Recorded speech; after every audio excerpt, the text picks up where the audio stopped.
پھر ایک صحابی ہے سیدنا عروہ بن عبداللہ رضی اللہ عنہ، آپ روایت کرتے ہیں کہ میں نے امام باقر رضی اللہ تعالیٰ عنہ سے ایک مرتبہ سوال کیا۔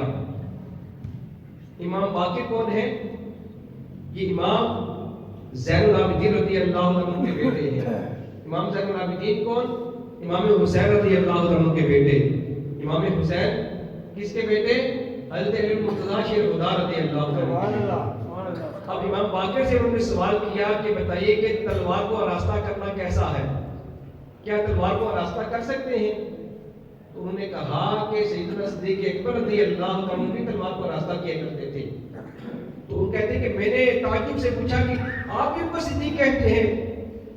آپ بھی ان کو صدیق کہتے ہیں؟